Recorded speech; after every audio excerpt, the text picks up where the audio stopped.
নমস্কার। আজকের এই পেজ থেকে দেবাশিস লাহা অ্যান্ড থিঙ্কার্স এই পেজ থেকে প্রথম লাইভ হলাম। এই পেজটির আগে অন্য একটি নাম ছিল, অফিসিয়াল পেজ নামে করা হয়েছিল। এই পেজটি করোনাকালে ব্লক হয়ে গিয়েছিল, তারপরে রিচ কমিয়ে দেওয়া হয়েছিল, তো কদাচিৎ ব্যবহার করতাম। কিছুদিন আগে 9 মার্চ থেকে আমি এই পেজটিতে আবার অ্যাক্টিভ হয়েছে, সক্রিয় হয়েছে। তো এই পেজ থেকে আজকে প্রথম লাইভে আসছি, এই জেগে ওঠা পেজ থেকে।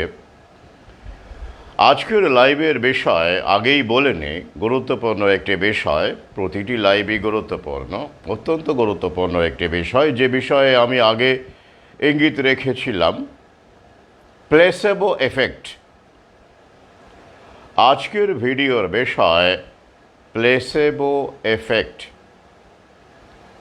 হ্যাঁ, এছাড়াও শেষ অংশে আরও কিছু আলোচনা আসবে। সাম্প্রতিক ভ্যাকসিন চর্চা যেভাবে বিজ্ঞান মনস্করা আবার শুরু করেছেন, সে বিষয়ে কিছু পর্যবেক্ষণ রাখব। আচ্ছা, প্লেসেবো ব্যাপারটা কি? প্লেসেবো শব্দটি আপনারা শুনে থাকবেন। ভ্যাকসিন ট্রায়াল এবং ড্রাগ ট্রায়ালের সময় এই প্লেসেবো ব্যবহার করা হয়। কেন করা হয়, কী উদ্দেশ্যে করা হয়? ক্লিনিক্যাল ট্রায়ালের সময় এটি করা হয়ে থাকে। আচ্ছা, প্লেসেবো আর প্লেসেবো এফেক্টের মধ্যে কি পার্থক্য? কিছুই নয়। প্লেসেবো হচ্ছে যেটা আদৌ কোনো থেরাপিউটিক ড্রাগ বা মেডিসিন নয়, একটা ভান, একটা ফেক কিছু করা, যাতে করে যে ব্যক্তির ওপরে সেটা প্রয়োগ করা হচ্ছে তিনি বিশ্বাস করেন যে হ্যাঁ, এটা একটা ঔষধ। তিনি এটা বিশ্বাস করেন, এই বিশ্বাসে তিনি গ্রহণ করেন, বা তাকে জানানো হয় না আদৌ যেটা আসলে ফেক কিছু একটা। সেটা ইনজেকশন হতে পারে, মানে আধুনিক অর্থে আর কি, ফেক স্যালাইন ইনজেকশন হতে পারে। আর কি হতে পারে? কোনো এমনি সুগার পিল হতে পারে, সাধারণ কোনো পিল, যেটা আদৌ তার মধ্যে কোনো ড্রাগ বা মেডিসিন নেই, কিন্তু ট্যাবলেটের মতো দেখতে বা ক্যাপসুলের মতো দেখতে এমন কিছু হতে পারে। এবং সেই পিল কোনো বিশেষ ব্যক্তিকে বা ব্যক্তিবর্গকে দেওয়া যেতে পারে, যে এই যে আপনার শরীর খারাপ বা অসুস্থতা চলছে, এটি গ্রহণ করুন, সেবন করুন, আপনি ভালো হয়ে যাবেন, বা আপনার উপরে পজিটিভ এফেক্ট ফেলবে। এই তো ব্যাপার। কিন্তু বাস্তবে সেটি মেডিসিন নয় বা ড্রাগ নয়। আচ্ছা, এবার যদি ধরা যাক যে এই যে আধুনিক অর্থে যেটাকে আমরা স্যালাইন বলছি, ফেক স্যালাইন বা ফেক পিল বলছি, যেটা ফেক ইনজেকশনও বলা যেতে পারে, যেটা ভ্যাকসিন ট্রায়ালের সময় বা ড্রাগ ট্রায়ালের সময়ও ব্যবহার হতে পারে, যে একদল মানুষকে সত্যিকারের সেই ভ্যাকসিনটি দেওয়া হচ্ছে বা ড্রাগটি দেওয়া হচ্ছে, আর এক দলকে ফেক ইনজেকশন দেওয়া হচ্ছে, যেখানে হয়তো শুধু ভিটামিন আছে আর কিছু নেই, ফেক কিছু দেওয়া হচ্ছে। তারপরে যাচাই করে দেখা হচ্ছে যে কি এটা কেন করা হয়, যে রিয়েল মেডিসিন যারা পেল বা রিয়েল ড্রাগ বা মেডিসিন যারা পেল, তাদের সঙ্গে যারা ওটাকে ফেক মেডিসিন পেল, ফেক ভ্যাকসিন পেল, কিন্তু তারা ভাবছে যে ওটা সত্যিকারের, তাদের কিন্তু জানানো হয় না। এমনকি নিয়ম হচ্ছে যে যারা সেখানে চিকিৎসক আছেন বা যারা সার্ভে করছেন বা যারা এই দায়িত্বে আছেন, তারাও জানবেন না, যাতে করে নিউট্রাল জাজমেন্ট হয় আর কি। পরবর্তীকালে শারীরিক অবস্থা টেস্ট করে দেখা হয় কার কতটা ইমপ্রুভমেন্ট হয়েছে, যারা প্লেসেবো পেল আর তাদের কি হয়েছে, তারা কি একই পর্যায়ে আছে না কোনো ইমপ্রুভমেন্ট হয়েছে, আবার যারা রিয়েল ড্রাগ পেলো বা ভ্যাকসিন পেলো তাদের কতটা কি ঘটেছে। এটা পরীক্ষা করে দেখা হয় এবং কারা প্লেসেবো পেলো, কে প্লেসেবো পেলো, কে রিয়েল ড্রাগ পেলো, সেগুলো কিন্তু বলা হয় না, এটাই নিয়ম। তো আমাদের সামনে কিন্তু কখনোই এই যে ভ্যাকসিন ট্রায়াল হচ্ছে বা এই যে ড্রাগ ট্রায়াল হচ্ছে বা এগুলোর প্লেসেবো কি হলো, কি দাঁড়ালো, জনগণের সামনে কিন্তু আনা হয় না। মানে প্লেসেবো এফিকাসি রেট আমাদের সামনে কখনোই আনা হয় না। ওটা ওরা ওদের জন্য ওরা বুঝে নেয় আর কি। বেশ, আমি সংক্ষেপে বলছি, কারণ মূল বিষয় আজকে ট্রায়াল নয়, মূল বিষয় প্লেসেবো এফেক্ট। আমাদেরকেও জানানো হয় না, এই যেমন করোনা ভ্যাকসিনের নাকি ট্রায়াল হয়েছে বা ইত্যাদি ইত্যাদি। অ্যানিম্যাল ট্রায়ালে কত অ্যানিম্যাল, মানে জন্তু জানোয়ারের ওপর প্রথমে করা হয়, কজন বাঁচলো, কটা জন্তু অসুস্থ হলো, মারা গেল, আমাদের সামনে আনা হয় না। কোনোভাবে কোনো জায়গা থেকে আমরা ভেতর থেকে কোনো খবর লিক হলে আমরা জানতে পারি, সেটা এ হলো বিষয়। কিন্তু ওরা জানায় না। কিন্তু প্লেসেবো ব্যাপারটা ড্রাগ ট্রায়ালের সঙ্গে, ভ্যাকসিন ট্রায়ালের সঙ্গে অঙ্গাঙ্গিভাবে যুক্ত। তা ওরা রাখতে হলো কেন বলুন তো?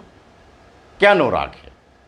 প্লেসেবো কথাটা দেখবেন খুব ব্যঙ্গার্থে ব্যবহার করা হয় এবং বিজ্ঞান মনস্কদের, আমাদের রাজ্যে অবশ্যই তাঁরা মার্ক্সবাদী বললেই ভালো হয়, MASকে ওরা সবচেয়ে বেশি মার্ক্সকে প্রমোট করেছেন, বিজ্ঞানসম্মতভাবে এসব প্রমোট করেছেন, ভ্যাকসিনকে প্রমোট করেছেন, এখনও করে চলেছেন এবং বলছেন যে না, এটা আসলে এত হার্ট অ্যাটাক, ব্রেন স্ট্রোক হচ্ছে, সেগুলো আসলে অন্য কারণে হচ্ছে, লাইফস্টাইল, ডায়াবেটিক, স্ট্রোক এসব হতেই পারে, ইত্যাদি ইত্যাদি। যাক, আমি পরে সে বিষয়ে আসবো। কিন্তু প্লেসেবোটা হচ্ছে কি, তারা কি বলেন, দূর হোমিওপ্যাথি তো একটা প্লেসেবো, ব্যঙ্গার্থে বলা হয়। ওটা তো কিছু ওষুধই নয়, ওটা তো কোনো ড্রাগই নয়, ওটার ফর্মুলেশন কি, ওটা কি কিচ্ছু থাকে না, ওটা ফালতু, ওটা বিজ্ঞান নয়, ওটা প্লেসেবো। কি হয়ে গেল? মানে কি প্লেসেবো? মানে আপনি যা বুঝি, বোঝানো হয়েছে সেটা হলো একটা ফালতু জিনিস, একটা ফেক জিনিস, যার ভেতরে কোনো বিজ্ঞানের ভিত্তি নেই, বিজ্ঞানের দূর তো দূরের কথা, দূর তক বিজ্ঞানের জল পর্যন্ত নেই, তাই তো বলা হয়েছে। আচ্ছা, এবারে আমরা একটুখানি পিছিয়ে যাই। ফেক। আচ্ছা, ওটা নয়, ওটা ধরে নিলাম ফেক, ঠিক আছে। প্লেসেবোটা ফেক জিনিস, ফালতু জিনিস। আচ্ছা, এবারে আমরা যদি এই যে ফেক ভ্যাকসিন, ওই সিরিজ ইঞ্জেকশন দেওয়া হচ্ছে, ফেক পিল দেওয়া হচ্ছে, তো সেখান থেকে আমরা আধুনিকতা পিছিয়ে একটু গ্রামেগঞ্জে বা প্রত্যন্ত গ্রামেগঞ্জে যাই। আবার যদি মনে করেন না, গ্রামেগঞ্জে প্রত্যন্ত এলাকায় যাবেন না, সে অর্থে প্রত্যন্ত এলাকায় এখন পাওয়াও মুশকিল, আমাদের রাজ্যে বিশেষ করে গোবলয় এলাকায় হয়তো বেশি আছে। তো টাইম ট্রাভেল করুন, 50 বছর পিছিয়ে যান বা 100 বছর পিছিয়ে যান, তাহলে আপনি কলকাতা শহরেই আরেক রকমের প্লেসেবো দেখতে পাবেন। এখনও দেখতে পাবেন গ্রামেগঞ্জে বেশি করে। কলকাতা শহরের বিজ্ঞান মনস্ক মানুষেরা তারা এত এইসব প্লেসেবোতে বিশ্বাস করে না সেভাবে, কেউ হয়তো করেন। মানে আমি বলতে চাইছি, এই যে প্লেসেবোর কথা বলছি আমি, কি চরণামৃত, ঝাড়ফোঁক, কি ঝাড়ফোঁক, বা অমুক বাবার থানে একটা মানসিক করলাম, বা একটা সুতো বেঁধে এলাম, বা অমুক করলাম, বা মন্দিরে মাথা ঠেকিয়ে এলাম, বা অমুক পীরের কাছে গেলাম, এই যে বিভিন্ন রকমের যে মাজারে গেলাম, বা ওই যে দেখবেন একটা সিনেমা হয়েছিল গণশত্রু, ওখানে ওই বিজ্ঞান মনস্করা ওই সিনেমাটা বানিয়েছিলেন, যে কুসংস্কারাচ্ছন্ন মানুষ ওইখানে গিয়ে কী সব করছিল। তো সেটা একদমই অপছন্দের কাজকর্ম ছিল। তো যাই হোক, সেটার নিয়ে একজন ব্যবসা করছিল একদল আর কি, সেটা আপনারা জানেন, এনিমি অফ দ্য পিপল, গণশত্রু চলচ্চিত্রটি বলা হয়। ইবসেন থেকে তিনি ওটা নাকি নেওয়া হয়েছে বা করা হয়েছে। যাই হোক, আমি ওই সিনেমাতে গেলাম না। কিন্তু এরকমও তো শুনেছেন যে অমুক বাবা, পাগলা বাবা, তমুক জায়গায় গ্রামেগঞ্জে ওনার খুব ভালো শক্তি, বা অমুক জ্যোতিষী বলবো না, ধরুন কোনো যাদেরকে বলা হয় হিলার, ফরচুন হিলার, বা যেরকম ধরনের হিলার বা সাধক বাবা বা অমুক তমুক, গ্রামে গঞ্জে 100 বছর 50 বছর আগে এরকম আরও ছিলেন এরকম মানুষ। তো প্রচুর ভিড় হয় এখনও প্রত্যন্ত এলাকায়, দেখবেন এরকম কিছু হয়তো মন্দির আছে, কিছু মাজার আছে, বা বিভিন্ন জায়গায় বা থান আছে যেখানে প্রচুর মানুষ, জাগ্রত দেবী বা জাগ্রত সেখানে কালী, এভাবে প্রচুর ভিড় হয় মানুষের, এবং তারা সেখানে ভক্তি ভরে যান এবং অংশগ্রহণ করেন। তো এইটা তাহলে ধরুন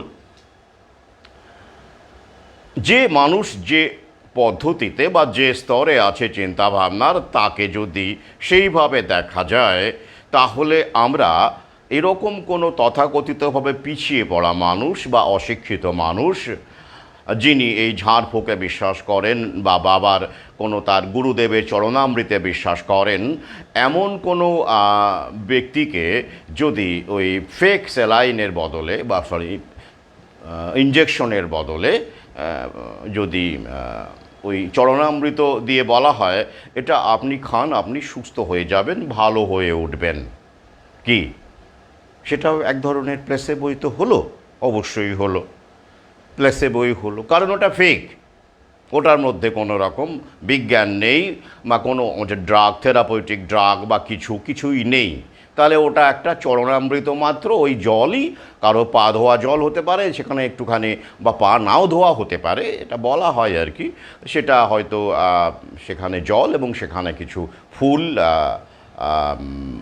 পুজোর ফুল, জবা হতে পারে বা বেলপাতা ইত্যাদি দিয়ে চরণামৃত হলো, সেটা সেই ব্যক্তি পান করলো, এবং কিছুক্ষণের মধ্যেই বা 1 দিনের মধ্যেই তিনি সুস্থ বোধ করলেন। তার শরীরে অসহ্য যন্ত্রণা ছিল, তিনি সুস্থ বোধ করলেন, তার ভাল লাগছে, তিনি চনমনে হয়ে গেলেন।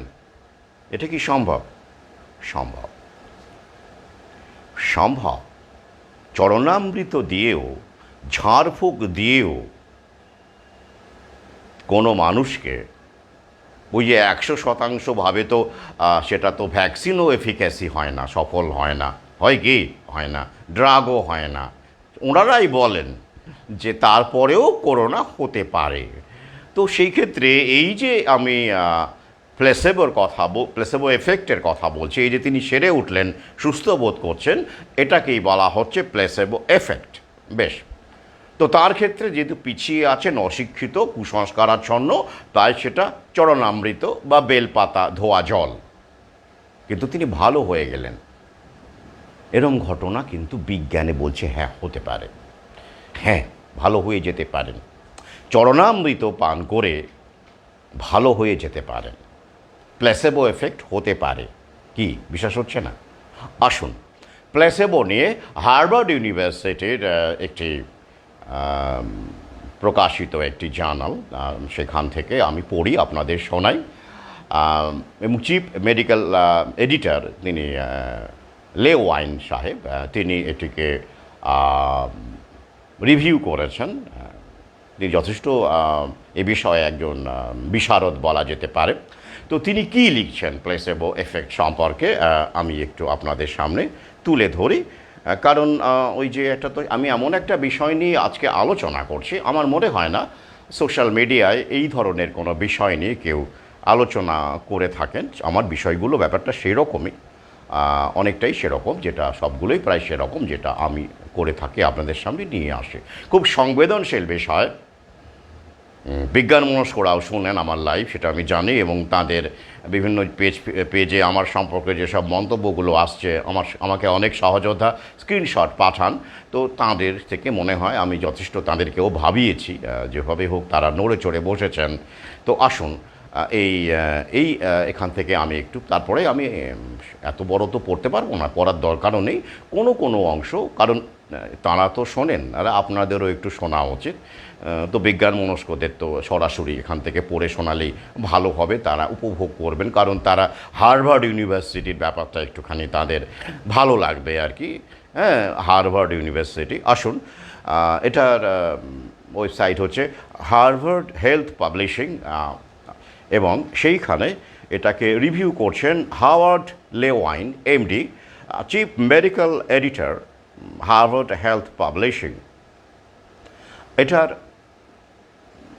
এই যে রিসার্চ আর্টিকেলটি, তার নাম কি? The power of the placebo effect. আরও একবার শুনুন, the power of the placebo effect. আসুন আমি ইন্ট্রোডাকশনটা একটু আপনাদের পড়ে শোনাই। Your mind can be a powerful healing tool when given the chance. The idea that your brain can convince your body of fake treatment is a real thing, the so-called placebo effect, and thus stimulate healing, has been around for millennia. Now science has found that under the right circumstances, a placebo can be just as effective as traditional treatments. আরও একবার শুনুন। Now science has found that under the right circumstances, a placebo can be just as effective as traditional treatments. ভাবতে পারেন তাহলে কি দাঁড়ালো? আমি একটু আরও একবার পড়ে সহজ বাংলা করে দিই, কারণ ইংরেজি সবাইকে বুঝতে হবে এমন কোনো কথা নেই। আমি প্রজ্ঞাতে বিশ্বাস করে, ভাষা জ্ঞান মানে তিনি পণ্ডিত, বেশি ভাষা জানলেই, পলিগ্লট হলেই তিনি বেশি শ্রদ্ধেয় এমন মনে করি না। পর্যবেক্ষণ, প্রজ্ঞা, এটা এই ভাষার জ্ঞানের উপরে নির্ভর করে না। আপনি ইংরেজি জানেন কি জানেন না এটা বড় কথা নয়, সেটা করোনা প্যান্ডেমিক এসে আমাদের দেখিয়ে দিয়েছে। বহু ইংরেজি জানা লোক ভয়ের চোটে 3খানা ডোজ নিয়ে 3খানা মাস্ক পরে পথে বেরোতে ভয় পেয়েছেন। হ্যাঁ, ইংরেজি জানা লোক। Doesn't matter ma'am if you understand English or not, I am here to help you. কী বলছে? Your mind can be a powerful healing tool. আপনার মন আপনাকে সারিয়ে তোলার একটা শক্তিশালী টুল হতে পারে, মাধ্যম হতে পারে, অস্ত্র হতে পারে, যন্ত্র হতে পারে।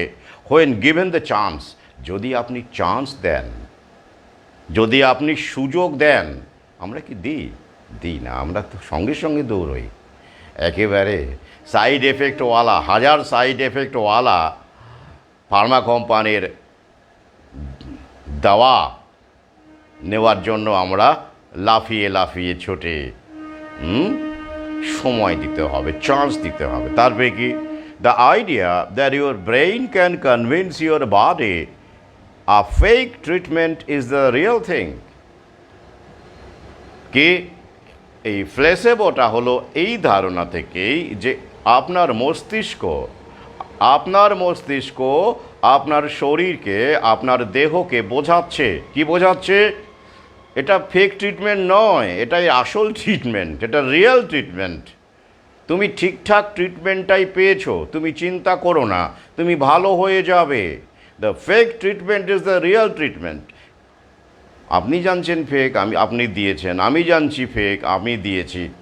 ধরুন আমি ডাক্তার, আমি ট্রায়ালে আছি, ট্রায়াল কন্ডাক্ট করছি, কিন্তু যিনি নিয়েছেন তিনি কিন্তু জানেন ওটা ফেক নয়, ওটা সত্যি। তিনি এই বিশ্বাসে নিয়েছেন, তাই তার মস্তিষ্ক তার শরীরকে বলছে this is the real thing, this is not a fake thing. তারপর কি হচ্ছে?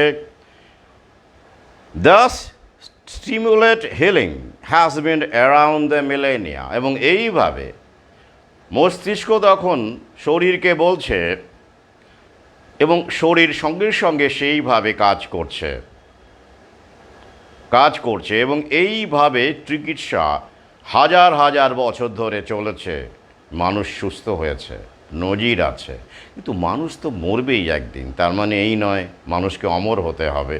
করোনা, ফার্মাসিউটিক্যাল কোম্পানি, এত কিছু, first dose, second dose, third dose এত এলো, তারপরে কি মানুষ মরছে না? আরও বেশি করে মরছে। তো অকাল মৃত্যু বেড়ে গেছে, প্রিম্যাচিওর ডেথ বেড়ে গেছে, তথ্য বলছে। তবে এইটা হাজার বছর ধরে এই প্লেসেবো ট্রিটমেন্টই চলেছিল।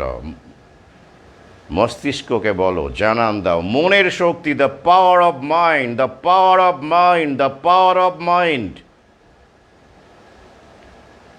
মনের জোর এবং মনের শক্তি, তার জন্য একটা বাহ্যিক কিছু চাই যাকে আপনি বিশ্বাস করেন। তাই কুসংস্কার এখানে কিন্তু আপনার উপকার করছে। হ্যাঁ, যেমন করে বিজ্ঞানসম্মত হলে আপনাকে একটা ফেক ফেক পিল দিল, একটা সেন্টিনেলিসকে যদি আপনি ফেক পিল দেন, তার কি কোনো প্লেসেবো কাজ হবে? হবে না। তাকে তো সেই তার ক্ল্যানের মধ্যে, তার ট্রাইবের মধ্যে যে ধরনের হিলিং, প্লেসেবো হিলিং আছে, যেটা চলছে, তাকে সেইটা দিতে হবে, তবেই সে গ্রহণ করবে বা কাজ হবে। তাহলে বিজ্ঞান মনস্ক হলে তাকে আপনি এই ইঞ্জেকশন, ফেক ইঞ্জেকশনটা প্লেসেবোর কাজ করবে, ফেক পিলটা প্লেসেবোর কাজ করবে। অর্থাৎ বিশ্বাস, ব্রেন, বিশ্বাস। তো গ্রিগরি রাসপুটিন আমি কেন লিখেছি এই সময়ে দাঁড়িয়ে? একটা সাধু, তিনি তো আবার হিলারও ছিলেন, তিনি হিলিং করতেন। কিভাবে করতেন? হ্যাঁ, বইটা পড়ে দেখবেন, যারা পড়ছেন এখানে পেয়ে যাবেন অনেক কিছু। তো সেইটাই আমি এখানে আপনাদের সামনে তুলে ধরছি বা ধরতে চাইছি। আচ্ছা, তাহলে পরের শেষ অংশটা পড়ি, মানে এই ইন্ট্রোডাকশনের। Now science has found that under the right circumstances a placebo can be just as effective as traditional treatments. তাহলে ঠিকঠাক পরিস্থিতি তৈরি করা গেলে এই প্ল্যাসেবোই ট্র্যাডিশনাল যে ট্রিটমেন্ট আছে, আমরা যে ট্রিটমেন্ট চালাচ্ছি, সেটার কাজ করতে পারে। তাহলে চরণামৃত হতে পারে, ফেক পিল হতে পারে, ইঞ্জেকশন হতে পারে, ঝাড়ফুঁক হতে পারে। Only one condition, the patient has to believe that what he is taking is a real thing, not fake. It's real thing he is taking. এটা তাকে বিশ্বাস করতে হবে, মস্তিষ্কে যেতে হবে। কিভাবে এটা কাজ করে? কিভাবে এটা কাজ করে? এইটা বলা হচ্ছে যে এখনও আমরা জানি না মনের এই শক্তি। তবে হ্যাঁ, এখানে ব্রেন পাওয়ারকে অ্যাক্টিভেট তো করাই হচ্ছে, কারণ সে যখন বিশ্বাস করে সেটা গ্রহণ করছে, তার ব্রেন পাওয়ার অ্যাক্টিভেট হচ্ছে। কিন্তু তার পাশাপাশি আরও কী ঘটছে যার ফলে সে সুস্থ বোধ করতে পারে।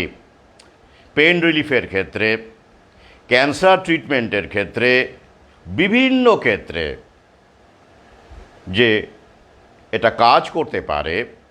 কীভাবে করে আমরা দেখছি, উনি বলেছেন করে, এবং আমি সেখান থেকেও পড়ব, কিছু ট্রায়াল স্টাডি এখানে রয়েছে।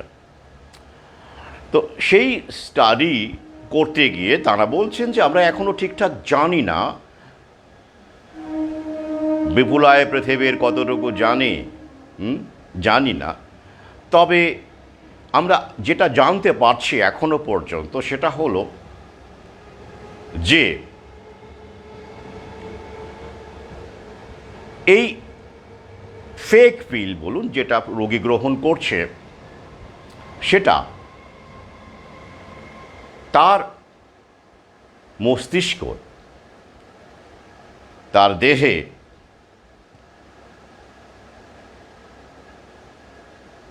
দুটি গুরুত্বপূর্ণ হরমোনকে অ্যাক্টিভেট করছে। দুটো গুরুত্বপূর্ণ হরমোনকে অ্যাক্টিভেট করছে। কি? ডোপামাইন, এন্ডরফিনস। হ্যাঁ, ডোপামাইন কি করে? ডোপামাইন আপনার সেক্স থেকে শুরু করে, কোনো গন্ধ পাচ্ছেন, কোনো রান্না হচ্ছে, কোনো সুবাস আপনার নাকে যাচ্ছে, এই বিভিন্ন রকমের অ্যাক্টিভিটি আপনার ডোপামাইনকে বা ভাবনা আপনার ডোপামাইনকে অ্যাক্টিভেট করতে পারে। এটা রিলেটেড। শুধু তাই নয়, জেনে বিস্মিত হবেন, ভাবেন যে মানে আমাদের মনের কতটা ক্ষমতা, এবং মন মস্তিষ্ককে মানে কতটা একাকার হয়ে যায় এবং কিভাবে কাজ করে।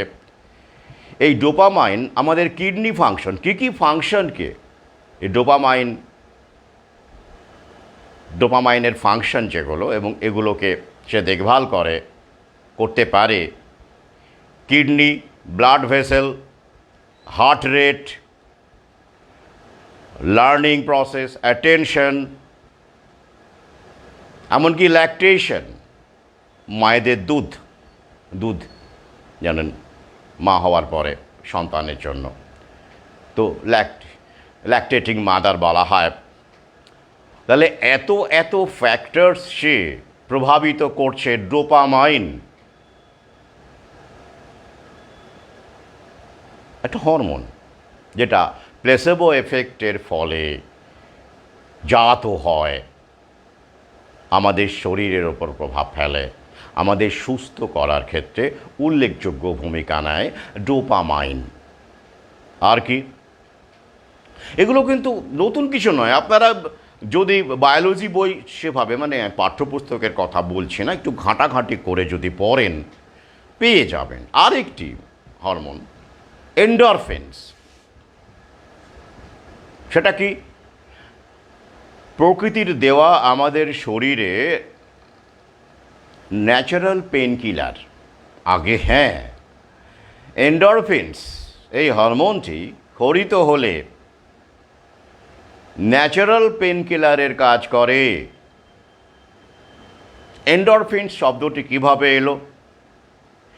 এন্ডোজিনিক মরফিন, এন্ডোজিনিক মানে কি অন্তর্নিহিত, যেটা আমাদের শরীরের মধ্যেই আছে, আমাদের মস্তিষ্কেই রয়েছে, আমাদের দেহেই রয়েছে, এন্ডোজিনিক। আর মরফিন মানে জানেন আফিম, ওপিয়াম কি কাজ করে? ওই যে এখন তো আবার নিষিদ্ধ করেছে, ওরা আবার ক্যান্সার ট্রিটমেন্টে কেমোথেরাপি, আফটার কেমোথেরাপির ক্ষেত্রে এরা এই গাঁজা ব্যবহার করছে, ক্যানাবিস ব্যবহার করছে। এগুলো আমাদের জন্য নিষিদ্ধ, যেটা প্রকৃতি থেকে আমাদের শরীরকে সুস্থ রাখে। কি এটা নিয়ে গাঁজার ওপরে আমার একটা ভিডিও আছে, শুনে নেবেন। মাইন্ডসেট বদলান বাঁচতে চাইলে। হ্যাঁ, আপনি দিনরাত গাঁজা খাবেন, সেটাও ক্ষতিকারক। Too much is of everything is bad. আপনি দিনরাত দুধ খাবেন, আপনি 20 লিটার 25 লিটার জল খান, সেটাও ক্ষতিকারক, কিডনি চলে যাবে। সুতরাং অমৃত বা বিষ বলে আসলে কিছু নেই পৃথিবীতে। Depends on your point of view, at the same time on the quantity you are consuming. যেটা অমৃত আপনার কাছে, সেটা যদি আপনি অত্যধিক মাত্রায় গ্রহণ করেন সেটাই বিষ। আবার যেটা বিষ বলে আপনি মনে করছেন খারাপ নেশাদ্রব্য, সেটা যদি আপনি পরিমিত মাত্রায় গ্রহণ করেন সেটাই আপনার কাছে অমৃত। তাহলে এই যে ওপিয়াম, যেটা আফিম আমরা বলি, যেটা পেন ম্যানেজমেন্টে ফার্মা লবিরাই ব্যবহার করে থাকে এবং সেটাকে নিয়েই ইনগ্রিডিয়েন্টস করে বহু ড্রাগ বাজারে পাওয়া যায়, যেটা আমাদের প্রাকৃতিক যে আয়ুর্বেদে আপনি জানেন যে গাঁজা একটা স্তম্ভ, গঞ্জিকা একটি স্তম্ভ, তাকে অকেজো করার জন্য আরও বেশি করে আমাদের ফার্মা, মানে গাঁজা আপনি ডাইরেক্টলি নিতে পারবেন না, ভাঙও খেতে পারবেন না, ওটা বেআইনি হবে। কিন্তু ওটা দিয়েই যখন ওরা কেমোথেরাপি ড্রাগ বানাবে বা পেন কিলার বানাবে, তখন ওটা আপনি নিতে পারবেন, ওটা ঠিক আছে। কি মাথা কাজ করছে? কাজ করুক, মাথা কাজ করুক, একটু কাজ করুক। তো ওই মরফিন থেকেই এন্ডরফিন, ঠিক আছে, এন্ডোমরফিন, এন্ডোজেনিক মরফিন, এন্ডোমরফিন, এইভাবে শব্দটা এসেছে। এটা আমাদের ন্যাচারাল পেন কিলারের কাজ করে। তাহলে এই যে প্ল্যাসেবো এফেক্ট, এই প্ল্যাসেবো এফেক্টের ক্ষেত্রে এটা কি বিজ্ঞান নয়? মনের ভূমিকা কি নেই? আমি বারবার করে বলেছি, গ্রিগরি রাসপুটিনও দেখবেন বারবার এসেছে, গ্রিগরিও বলেছেন, মনটাকে আমরা বড্ড অবহেলা করছি। বাহ্যিক শরীরটাকে আমরা দেখতে পাই, মনটাকে দেখতে পাই না। মনের যে অবিশ্বাস্য ক্ষমতা আছে হিলিং প্রসেসের ক্ষেত্রে, অলমোস্ট যেটাকে বলে অলৌকিক, এই যে চরণামৃত খেয়ে অনেক মানুষ এ সময় ভালো হয়ে গেছেন, পেন রিলিফ হয়েছে, এটা অলৌকিক তো বটেই। ওকে ভাবে অলৌকিক, অলৌকিক নয়, ওটা বিজ্ঞান, ওটা বিজ্ঞান। অনেক বিজ্ঞানকেই, যেটা সত্যিকারের বিজ্ঞানকে ওরা বুজরুকি বলে, কুসংস্কার বলে, ফার্মা কোম্পানির ব্যবসাটাকে, মুনাফাটাকে নিষ্কণ্টক করবার জন্য দালাল, বিজ্ঞানী, চিকিৎসক, রাজনৈতিক দল মনের ক্ষমতাটাকে উড়িয়ে দিয়েছে, যাতে করে শরীরটাও যে চোখে দেখা যায়, হ্যাঁ ওইটাই তো। আমরা দৃশ্য মানেই ভাবি, অদৃশ্যকে ভাবতে পারি না।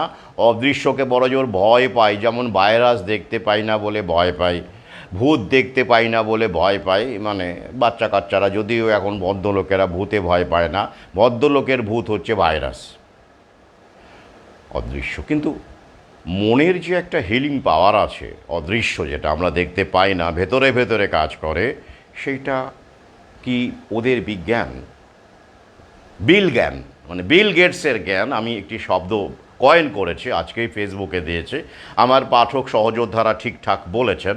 তো সেই জায়গাটা আমাদের বুঝতে হবে যে এটা যা চলছে সেটা আসলে বিল জ্ঞান। আচ্ছা, আমি আরেকটি অংশ আপনাদের জন্য পড়ে শোনাই। তার আগে বলে দিই, এই যে দুটো আমি বললাম হরমোন, ডোপামাইন, এন্ডোমরফিনস, এগুলো হচ্ছে নিউরো ট্রান্সমিটার বলা হয়। নিউরো ট্রান্সমিটার, ভাবুন, ট্রান্সমিটার মানে আপনি জানেন বেতার আসছে, ট্রান্সমিট করছে, ট্রান্সমিটার শব্দটা খুব পরিচিত। এবার শুনুন, নিউরো ট্রান্সমিটার মানে, নিউরো মানে কি? স্নায়ু, নিউরোলজিক্যাল, নিউরো থেকে এসেছে। নিউরন মানে জানেন, নিউরন, তো নিউরন থেকে নিউরো, তো নিউরোলজিক্যাল কি? ট্রান্সমিটার, এক কথায় সংক্ষেপে নিউরো ট্রান্সমিটার, অর্থাৎ স্নায়ুর মাধ্যমে নির্দেশ পাঠায় আমাদের শরীরকে, হ্যাঁ তুমি, হে শরীর এবার তুমি সুস্থ হও, মন ভালো হোক, যন্ত্রণা দূরীভূত হোক, কিন্তু বিশ্বাস করতে হবে, বিশ্বাস করতে হবে। তাহলে এবার আপনারা বুঝতে পারলেন তো যে প্রবাদ বাক্যটি আছে, যেটাকে তথাকথিত বস্তুবাদী বিজ্ঞান মনস্করা হেসে উড়িয়ে দেয়, ব্যঙ্গ করে, কি? বিশ্বাসে মেলায় বস্তু তর্কে বহুদূর। আসুন মার্ক্সবাদী, বিজ্ঞানবাদী, আসুন মুখোমুখি বসি। আমি তো বলছি না, এটা তো আপনাদেরই প্রিয় হার্ভার্ড বিশ্ববিদ্যালয়ের জার্নাল, পাবলিশিং জার্নাল বলছে। লিঙ্ক দিয়ে দেবো, দেখে নেবেন। কি কেমন লাগছে? তাহলে এখানে বিশ্বাস না করলে তো এটা কাজ করবে না মশাই। প্লেসেবো যাকে দেওয়া হচ্ছে সেটা ফেক ইঞ্জেকশনই হোক, ফেক পিলই হোক, চলনামৃতই হোক, বা প্রসাদী ফুলই হোক, সেটা যদি সে বিশ্বাস না করে তাহলে তো কাজ করবে না, বিশ্বাস করতে হবে, তাই তো? তাই এটা হচ্ছে নিউরো ট্রান্সমিটার, বিশ্বাস করলেই এটা আপনার অ্যাক্টিভেট হয়ে যাবে। ডোপামাইন, এন্ডোমরফিন। ডোপামাইন কী করলাম সংক্ষেপে বলেছি, হার্ট রেট ঠিক করা, ব্লাড ভেসেলকে দেখভাল করা, কিডনি ফাংশন দেখা, ল্যাকটেশন, আরও বহু কিছু ডোপামাইন করে। আর এন্ডোমরফিন পেইন রিলিফ করে। আচ্ছা আসুন, এই জায়গাটা আমি আপনাদের যে পড়ে শোনাই, কারণ সবাই তো আর লিঙ্ক খুলে পড়েন না, আমি সেটা দেখেছি, আমার কথার ওপরই অনেকেই নির্ভর করেন, তাই আমি এই অংশটি আপনাদের জন্য পড়ে সহজ ইংরেজি করে দিচ্ছি। How placebos work is still not quite understood, but it involves a complex neurobiological reaction that includes everything from increases in feel good neurotransmitters like endorphins and dopamine. আমি এন্ডোমরফিন আলাদা মানে জুড়ে দিয়েছিলাম সংক্ষেপে এনমরফিনস, যাই হোক। তো এই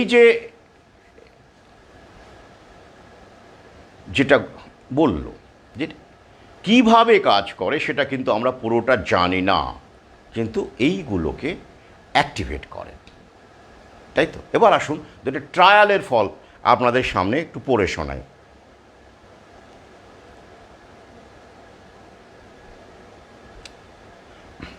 A study published in Science Translational Medicine explored this by testing how people reacted to migraine pain medication. One group took a migraine drug labeled with the drug's name, another took a placebo labeled placebo, and a third group took nothing. The researchers discovered that the placebo was 50% as effective as the real drug to reduce the pain after a migraine attack. ভাবতে পারেন, মাইগ্রেনের ওপর একটা study, যারা প্লেসেবো যাদেরকে দেওয়া হয়েছিল তাদের পরবর্তীকালে যাদের টেস্ট করে দেখা গেল যে 50% মানুষই মানে রিলিফ পেয়ে গেছিলেন প্লেসেবো নিয়েই। Not a matter of joke. কি চরণামৃত, সেটাও কিন্তু বিজ্ঞান। আমি এই বলেই কিন্তু পোস্ট দিয়েছিলাম, বিজ্ঞান কোনো কারো দালালের ব্যক্তিগত সম্পত্তি নয়, উপার্জনের মাধ্যম নয়, বেনিয়ার উপার্জন নয়। বিজ্ঞানটা প্রজ্ঞা, উপলব্ধি।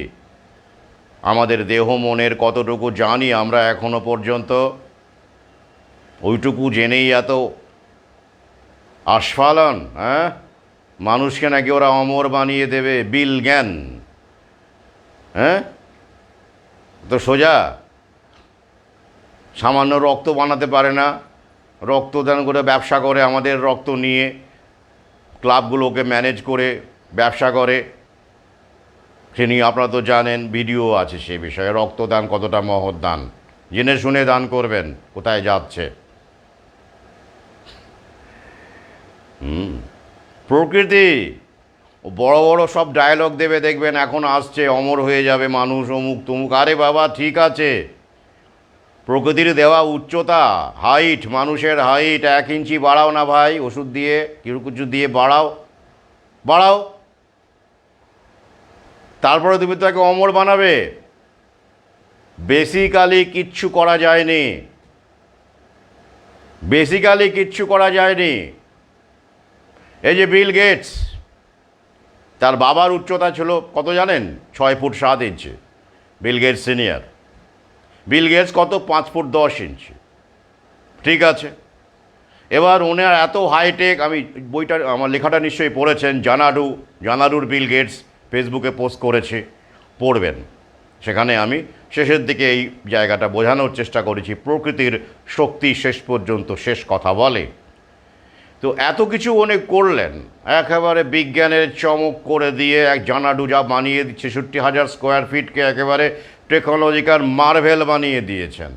ভয়েস মেসেজ করলে গোটা বিল্ডিংয়ের আর্টওয়ার্ক বদলে যায়, সব ডিজিটাল। এত কাণ্ড করেছেন, তো নিজের হাইটটা 5 ফুট 11 ইঞ্চি করে দেখান তো ভাই। বিজ্ঞান এত কিছু বড় কাণ্ড করছে, ছোট্ট একটা কাজ করুন। আপনার কৃত্রিম উচ্চতা মিডিয়ার মাধ্যমে, বিলিয়ন ফিয়াট কারেন্সির মাধ্যমে আপনার উচ্চতা এখন বিশাল। ঢাক যার, সেই তো তার ঢাকের আওয়াজে কান পাতা যায় না। উচ্চতা, তাই তো আকাশ ছুঁয়ে ফেলেছেন আপনার প্রতিপত্তি। আপনার শারীরিক উচ্চতা 1 ইঞ্চি বাড়িয়ে দেখান টেকনোলজি দিয়ে, দেখান 1 ইঞ্চি 1 সেন্টিমিটার বাড়িয়ে দেখান আপনি টেকনোলজি দিয়ে, আমি লেখালেখি ছেড়ে দেবো, লাইভ করা ছেড়ে দেবো, বইপত্র লেখা ছেড়ে দেবো, এইটুকু তো করুন। হ্যাঁ, প্রযুক্তি না, কেন? বেসিক্যালি তো কিচ্ছু করতে পারেন না। মানুষের জন্ম বায়োমেট্রিক, ওটা নিয়েই আপনারা ভাঙিয়ে খাচ্ছেন। এই যে বায়োমেট্রিক, আইরিস মানিয়ে খাচ্ছেন, কি করছেন? শুধু স্ক্যানটা করতে পারছেন। তো এই তো কি আপনার চেঞ্জ করে দেখান একটা মানুষের বায়োমেট্রিক, তারপর তাকে অমর বানাবেন। অমরটা পরে বানাবেন, আগে চেঞ্জ করুন। উচ্চতা 1 ইঞ্চি বাড়ান, নিজেরটাই বাড়ান না, 1 সেন্টিমিটার, বুঝবো হ্যাঁ এই টেকনোলজি এগোচ্ছে। বেসিক জায়গাগুলো তো মানুষকে ভাবানো হয় না। সমস্যাটা এইখানে। সব ওই ঝাঁ ঝকঝকে নার্সিংহোম। আপনাকে বাঁচায় আসলে আপনার ইমিউন সিস্টেম। ওরা এরকম দেখাবে এই সেই, এত যে অমুক সাপোর্ট তমুক সাপোর্ট, এই টেই করে নিয়ে এই গাদাগুচ্ছের সব মেশিন যন্ত্রপাতি, যা বিজ্ঞানী মেন্ডেলসন বহু আগেই বলে গেছিলেন। অমৃত সুব্রত দ্বিতীয় খণ্ডে মেন্ডেলসনকে নিয়েও কভার করেছি। তাকে সেই সময় অ্যান্টিভ্যাক্স বলে দাগিয়ে দেওয়া হয়েছিল, তিনি পাত্তা দেননি। তিনি বলেছিলেন 90% মেডিকেল ইনস্ট্রুমেন্ট সেই সময়ে দাঁড়িয়ে যদি বাতিল করে দেওয়া যায়, প্রায় পৃথিবীটা সুন্দর হবে, বাসযোগ্য হবে। তিনি কিন্তু ইলিনয়েস বিশ্ববিদ্যালয়ের অধ্যাপক এবং গবেষক ছিলেন, ইউরোপিয়ান ইউনিয়নের বড় বড় পদে ছিলেন। হ্যাঁ, বয়স তো ওই তো সেটাই আর কি। ওই বয়স কমানো বলুন, বা ওই যে বায়োলজিক্যাল এজ বলুন, বা হাইট বলুন, এ তো প্রকৃতির ব্যাপারই হচ্ছে, তাই না? ওটাই বলতে চাইছি। এগুলো বেসিক, কিচ্ছু বদলায়নি না, কিচ্ছু বদলায়নি। উপরে উপরে বদলেছে, চাকচিক্য বদলেছে। লোকে ভাবছে যে হ্যাঁ এই তো বড় বড় মল এসে গেল, বড় বড় নার্সিংহোম, দারুণ। আরে ভাই, মরতে হবেই, মরতে হবেই, বরং অকালে মরছে মানুষ এখন।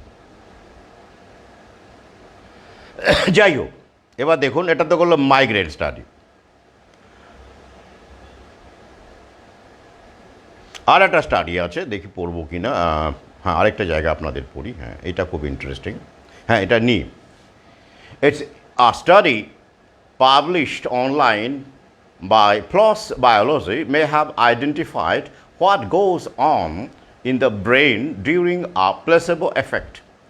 Researchers used functional magnetic resonance imaging to scan the brains of people with chronic pain from knee osteoarthritis. হাঁটু, বুঝতেই পারছেন, knee osteoarthritis. Then everyone was given a placebo and had another brain scan. এই রোগীদের হাঁটুর, নি osteoarthritis রোগীদের প্লেসেবো দেওয়া হলো। তারপরে একটা নির্দিষ্ট সময় পর ব্রেন স্ক্যান করা হলো। তারপর কি পাওয়া গেল?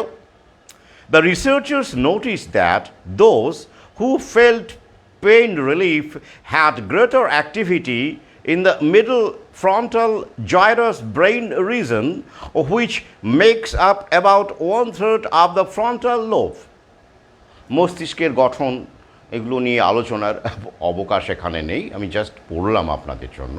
তাহলে দেখা যাচ্ছে যারা রিলিফ পেল, হ্যাঁ রিলিফ পেয়েছিল প্ল্যাসেবো দিয়েই, হাঁটুর ব্যথা থেকে রিলিফ পেয়েছিল, সেক্ষেত্রে দেখা গেল তাদের মস্তিষ্কের ফ্রন্টাল লোবে,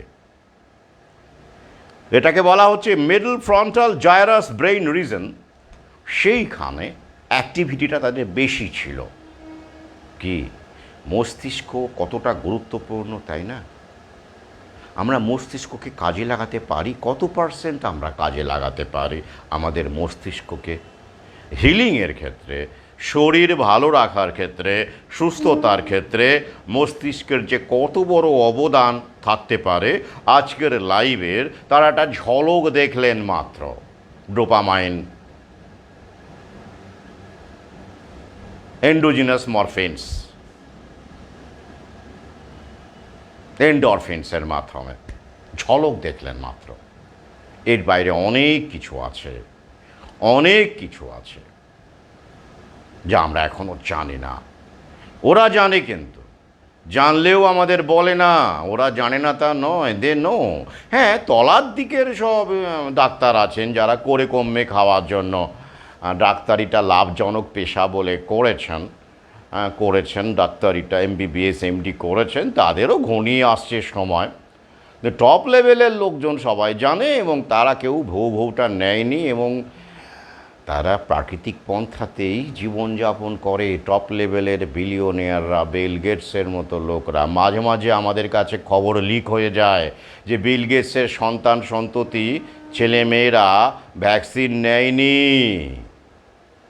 তখন সোশ্যাল মিডিয়া তোলপাড় হয় যে তাই এরকম খবর, ও ডাক্তার জানিয়েছেন, চিকিৎসক জানিয়েছেন, বাচ্চা কাচ্চাদের মানে ওই তাদের হাউস ফিজিশিয়ান জানিয়েছেন যে নেয়নি ভ্যাকসিন, বিল গেটসের মেয়ে ভ্যাকসিন নেয়নি, অমুক ভ্যাকসিন নেয়নি। সঙ্গে সঙ্গে কী শুরু হয়ে গেল যাই বলুন দেখে, ফ্যাক্ট চেক করা হয়। ফ্যাক্ট চেক রয়টার্সকে দিয়ে, ওদেরই দালাল আসে সব পয়সা দিয়ে ম্যানেজ করা।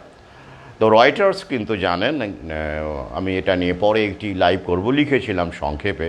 তিনি ইহুদি ছিলেন। রয়টার্স পত্রিকার যিনি প্রতিষ্ঠাতা তিনি ইহুদি ছিলেন, জায়নিস্ট শক্তি। আমি কিন্তু আবার জেনারেলাইজ করছি না কিন্তু এই রয়টার্স জায়নিস্ট শক্তির ওই কাজ করছে এবং যিনি প্রতিষ্ঠাতা রয়টার্সের তিনি যে ইহুদি রেস, সেটা কিন্তু কাকতালীয় ব্যাপার নয়, আমি এটাই বলতে চাইছি। তার মানে এই নয় যে সাধারণ খেটে খাওয়া গরিব ইহুদি তারাও সবাই জায়নিস্ট, নট লাইক দ্যাট। সাধারণ মানুষ চিরকালই বলির পাঠা। তাহলে দেখা যাচ্ছে যে আমরা সাম আপ করবো এবার, তারপরে আমি পরবর্তী আজকে আলোচনায় যাব। সাম আপ করবো কীভাবে? যে প্লেসেবো ব্যঙ্গের কোনো ব্যাপার নেই, এটা বিজ্ঞান। আর বিজ্ঞান বলেও এখনও ফার্মা লবি ড্রাগ ট্রায়ালের ক্ষেত্রে, ভ্যাকসিন ট্রায়ালের ক্ষেত্রে প্লেসেবোকে ব্যবহার করছে এবং তার ফলাফল আমাদেরকে জানায় না। কেন জানায় না? আশা করি জানেন, ওরা জানে, ওরা বুঝে নেয় ব্যাপারটা কি, আমাদের জানায় না। আমাদের জানানো হয় ড্রাগ এফিক্যাসি কত, ভ্যাকসিন এফিক্যাসি কত, তাও তার মধ্যে বহু জল থাকে। তো রিলেটিভ রিস্ক, অ্যাবসলিউট রিস্ক, এগুলো অনেক ব্যাপার থাকে। অনেক গোঁজামিল দিয়ে ওরা আমাদের 70%, 80% এসব আমাদেরকে এফিক্যাসি দেখায়। এ নিয়ে পরে ইচ্ছে আছে একটি লাইভ করার, যে এই এফিক্যাসি রেটের গল্পটা আসলে কি, কিভাবে ইন্টারপ্রিট করে ওরা, কিভাবে আপনাদের সামনে তুলে ধরে। যাই হোক, তাহলে placebo is a reality, is science. Placebo effect is science. It's not at all superstition. It depends on the mindset. The placebo may be an injection, maybe a fake pill, maybe a mantra, maybe tantra.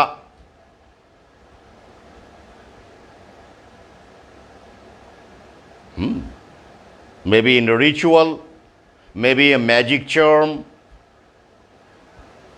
whatever it is. The main thing is that the person has to believe that yes, it is a real thing and it will help me. And only then his brain will start working, the brain power will start working. And it will activate the neurotransmitters like dopamine and endorphins. Clear? তাই আসুন এবার এই বিজ্ঞান মনস্কদেরকে এই মনের ভূমিকাটাও আপনারা বুঝিয়ে দেবেন।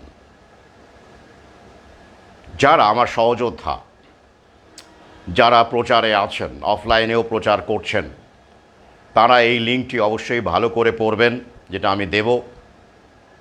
কোনো সমস্যা হলে বা বুঝতে সমস্যা হলে আমাকে ফোন করবেন, আমি আপনাদের আরও সহজ করে বুঝিয়ে দেব, যাতে করে আপনাদের সামনে কোনো বিজ্ঞান মনস্ক মার্ক্সবাদী এবং মার্ক্সবাদী পরে।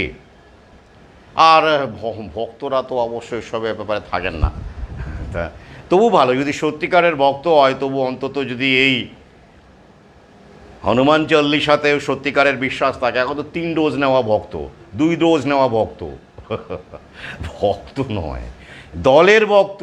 দলের ভক্ত দিয়ে হবে না, প্লেসেবো কাজ করবে না। ভক্ত হতে হবে কোনো একটা পাওয়ারের, প্রকৃতির, সে বজরং বলি হোক, তার রূপ মাত্র আপনাকে, অথবা কোনো একটা যে কোনো কিছু যেটা আপনার শরীরে হিলিং প্রসেস করবে, আনবে আপনার বিশ্বাসের উপর ভিত্তি করে, সেটাই প্লেসেবো হতে পারে। কিন্তু সমস্যা হচ্ছে এটাই যে বিশ্বাসটাই কিন্তু নেই এখন মানুষের, যেটাকে অন্ধবিশ্বাস বলে দাগিয়ে দিয়ে, বিশ্বাস মানে শুধু প্লেসেবোর কথা বলছি না, কুসংস্কারের কথা বলছি না, একে অপরকে বিশ্বাস, মানুষের প্রতি মানুষের বিশ্বাস, প্রেমিকের প্রতি প্রেমিকার বিশ্বাস, স্বামীর প্রতি স্ত্রীর বিশ্বাস, বিশ্বাসটাই তো এখন সবচেয়ে বড় ক্যাজুয়ালিটি, আহত, রক্তাক্ত। এবং সেটা বারবার করে দেখবেন ওরা ওদের তথাকথিত কিছু লেখক, সাহিত্যিককে বা বুদ্ধিজীবীকে প্রমোট করে ওরা আমাদের এই ফেইথ সিস্টেম, যেটা বিলিফ সিস্টেমটাকে ভাঙতে চাইছে। কেন? কারণ এই বিশ্বাস যত গাঢ় হবে তত ফার্মা কোম্পানির ব্যবসাটা লোপাট খাবে, যাবে, ভোগে যাবে।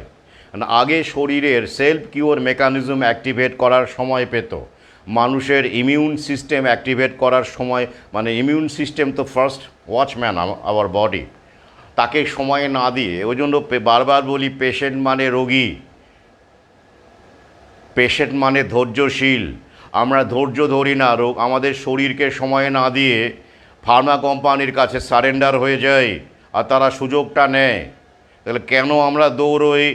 কারণ নিজেদের প্রতি আমাদের বিশ্বাস নেই, ইমিউন সিস্টেমের প্রতি আমাদের বিশ্বাস নেই। আর এই বিশ্বাসের ওপর ভর করেই কিন্তু মানুষ যুগ যুগ ধরে সুস্থ থেকেছে, দীর্ঘজীবী হয়েছে। ওরা যেসব ডেটা দেখায় যে মানুষের আয়ু বেড়েছে,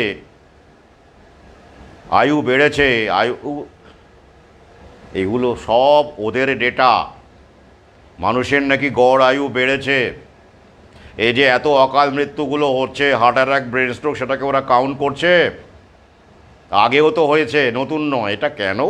ফার্মা লবিকে গ্লোরিফাই করবার জন্য, জায়োনিস ফার্মা লবিকে গ্লোরিফাই করার জন্য, ব্যবসাটাকে আরও বাড়ানোর জন্য ওরা এইসব ফেক ডেটা, যেমন করোনার ফেক ডেটা আমাদের দিয়েছিল, ফলস পজিটিভ দিয়ে আমাদের মগজ ধোলাই করেছিল, বারবার করে বাড়িয়ে দেখাচ্ছিল এতগুলো লোক করোনায় মরছে, অতগুলো লোক করোনায় মরছে, মরেছে হার্ট অ্যাটাক, মরেছে ক্যান্সারে বা অন্য কিছুতে, বা কোমরবিডি ছিল, সবগুলোকে সে সময় হুয়ের প্রোটোকল অনুসারে দালাল চিকিৎসক, স্বাস্থ্যকর্মীরা সবগুলোকে করোনার খাতায় ফেলে দিয়েছে। আমরা জানি তাদের ডেটাকে বিশ্বাস। উল্টে আমার কাছে স্টাডি আছে, আমি অমৃত সুব্রত 2য় খণ্ডে তথ্যসূত্র সহ, লিঙ্ক সহ লিখেছি। যখনই গোটা বিশ্বে হাসপাতাল ধর্মঘট হয়েছে, চিকিৎসক ধর্মঘট হয়েছে, রোগী ভর্তি বন্ধ করা হয়েছে, তখন মানুষের মৃত্যু কমেছে, ডেথ রেট কমে গেছে। আমি দায়িত্ব নিয়ে বলছি, তথ্য আছে, ডেথ রেট ডিক্রিজ করেছে যখন চিকিৎসক ধর্মঘট হয়েছে। ল্যাটিন আমেরিকা থেকে শুরু করে ইসরায়েল, বিভিন্ন জায়গার তথ্য আমি 2য় খণ্ডে তুলে ধরেছি। রিসার্চ আর্টিকেল, এই যে এটা আপনাদের সামনে আলোচনা করছি। কেন এতদিন করিনি? আমি যদি ডোপামাইন বলতাম, এন্ডরফিন বলতাম ঠিক আছে, সবই বলতাম, এখন যা যা বললাম সবই বলতাম, কিন্তু লিঙ্কটা দিতে হতো, কারণ বিজ্ঞান মনস্করা আছে তো। হ্যাঁ, উনি বলেছেন, কেন আমি বারবার করে লিঙ্ক দিই? অনেক পাঠক সহযোদ্ধা তারা আমাকে ফোনে বলেন যে স্যার আমাদের কিন্তু লিঙ্ক লাগে না, আমরা কিন্তু আপনার উপর সেই বিশ্বাস এতদিনে আমরা অর্জন করতে পেরেছি। লিঙ্ক লাগে না, দরকার নেই। আপনি দেন সেটা আলাদা কথা, কিন্তু আমি তাদের উদ্দেশ্যে বলি লিঙ্কটা আমি কেন দিই, এই যে ধরুন এই যে আলোচনাটা করছি, চরণামৃতও কাজ করতে পারে, ঝাড়ফুঁকও কাজ করতে হয়। ঝাড়ফুঁক মানে আপনাকে ঝাঁটা দিয়ে ব্যাপক পিটিয়ে রক্তপাত করে দিল, সেইটা নয়। ঝাড়ফুঁক মানে আপনারা জানেন, যদি দেখে থাকেন, আমি দেখেছি, মনের ওপর একটা দারুণ শক্তি তৈরি করে, সে বিশ্বাস করতে পারে। যে বললাম না, মাইন্ডসেট। যিনি আপনি ওই গোত্রের মানুষ নন, ওই কমিউনিটির মধ্যে পড়েন না, আপনি ট্রাইবের মধ্যে পড়েন না, আপনি তথাকথিত প্রত্যন্ত এলাকায় থাকেন না, আপনি শহুরে একজন তথাকথিত বিজ্ঞানমনস্ক মানুষ, তখন কি আপনার ওপর ঝাড়ফুঁক প্যাসেবোর কাজ করবে? করবে না। কি করবে? ফেক পিল করবে, ফেক সার্জারি করবে, ফেক ইনজেকশন করবে। ব্যাপারটা গোড়াতে একই। তো এই যে আমি এটা বললাম চরণামৃত কাজ করতে পারে প্লেসেবোর, তো সেটা তখন বলবে হ্যাঁ এলো কী বলছেন উনি, হ্যাঁ লিঙ্ক কোথায়? সেদিনই যত দেখবেন অনেকেই লিঙ্ক চান, এখনও লিঙ্ক চান। তো তাই লিঙ্ক দিয়ে এটাও আমি দিয়ে দেবো। তো আপনারা কিন্তু ওটা পড়বেন এবং আমাকে, যারা কাজ করছেন মাঠে ময়দানে, তাদের আরও ভালো করে এটা জবাবটা দিতে হবে। তো কারণ তাদের বিভিন্ন জায়গায় তাদেরকে ফেস করতে হয়, আমি জানি ভালো করে, আমাকেও ফেস করতে হয়। আমি বহু জায়গায় ফেস করেছি এক সময়, তবে এখন এতটা ফেস করতে হয় না। এখন মানুষ সামনে দাঁড়িয়ে, মুখের ওপর দাঁড়িয়ে, জানি না এখন মানুষ যেহেতু অনেকটাই বুঝতে পারছেন, আপনারা জানেন এখন পরবর্তী ভ্যাকসিন ওরা কীভাবে দেবে ডেঙ্গু, সেটা নিয়ে ওরা রীতিমতো চিন্তাভাবনা করছে কীভাবে দেবে আর কি। তো যাই হোক, মন এবং শরীরের এই বন্ধনটা কতটা গুরুত্বপূর্ণ সেটা সংক্ষেপে আজকে আপনাদের সামনে তুলে ধরলাম। আর মনে রাখবেন, প্লেসেবো যেমন আছে, অর্থাৎ যে আপনি ভালো হয়ে যাবেন, যে এই যে ফিলিংটা আপনি ভালো হয়ে যাচ্ছেন, যেটা এই জায়গাটা ফিল গুড ফ্যাক্টর যেটা, তেমনই উল্টো হচ্ছে নোসেবো।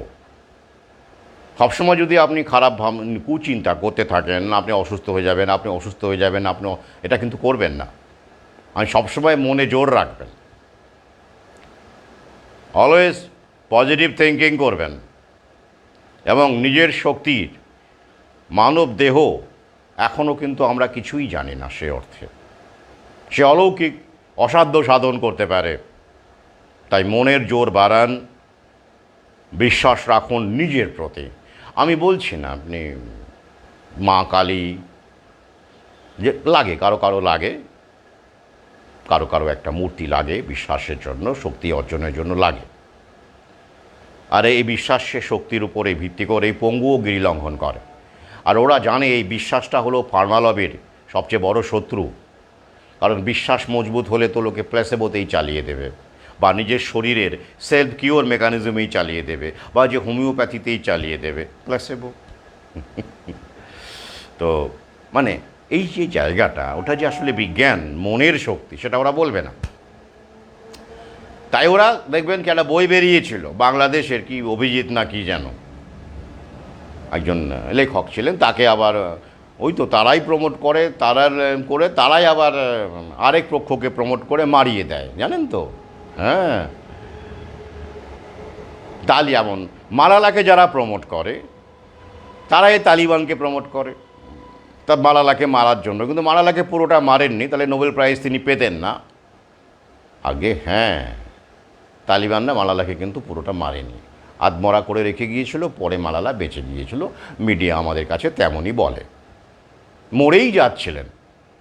দুটোই কিন্তু জায়নিস শক্তির ফান্ডিংয়ে তৈরি হয়েছে একই রকমভাবে। এগুলো খেলা, বাংলাদেশে বহু খেলা হয়েছে। একসময় ওরা ব্লগারকে প্রমোট করেছে, নাস্তিক ব্লগার, এই তথাকথিত আবার পাশাপাশি কাঠমোল্লাদেরও প্রমোট করেছে, কি মারার জন্য। ওগুলো গুরুত্ব না দিলেই হলো। ইসলামকে গালিগালাজ দিচ্ছে, খিস্তি দিচ্ছে, ইসলামের গভীরে গিয়ে যদি আপনারা বোঝেন, আমি অধম যতটুকু বুঝেছি, এগুলোতে হাস্যকর এই সব লোকজনদের যে ওরা যেসব লিখতো আর কি, আমিও পড়েছি সেসব লেখা, উপরে উপরে, গভীরতা নেই। কিন্তু ও যে প্রমোট করা, কেউ ইংল্যান্ডে বসে, লন্ডনে বসে, আমেরিকায় বসে সব ব্লগার, ঠিক হলো, ঠিক আছে, কি কিস্তি মারছে, ব্যাস পরিচিত হয়ে গেল, সেলিব্রিটি হয়ে গেল, জানেন নিশ্চয়ই। ওরা একটা বিশেষ ধরনের ইসলামকে, হুজুরকে দিয়ে প্রমোট করে, যার মধ্যে কোনো প্রজ্ঞা নেই, উইজডম নেই, একটা মৃতদেহ। খেপে গেল, সঙ্গে সঙ্গে ওদের বললো, ইসলাম নিন্দা করা শুরু করলো। ওদিকে লোকজন খেজে গেল, ইসলামে শেষ করে দিল রে, ইসলাম শেষ করে দিল রে, ইসলাম। আরে ভাই, ইসলামকে শেষ করা যায়? ওটা চিন্তা, ওটা চিন্তন, ওভাবে শেষ করা যায় না। কিন্তু ওই যে ওরা ওদিকে ফান্ডেড, এদিকে ফান্ডেড, এবার ওকে ব্যবহার করছে। প্রভুরা উপর থেকে পুতুল নাচাচ্ছে, নে মেরে দে, মেরে দিল। কতগুলো ব্লগার হত্যা হয়েছিল বাংলাদেশে সেই সময়, দেখুন, ওটা ট্রানজিশনাল পিরিয়ড চলছিল, যেটা এখন আপনারা দেখতে পাচ্ছেন কোথায় এসে পৌঁছেছে। এখন আর হয় না, কাজ মিটে গেছে।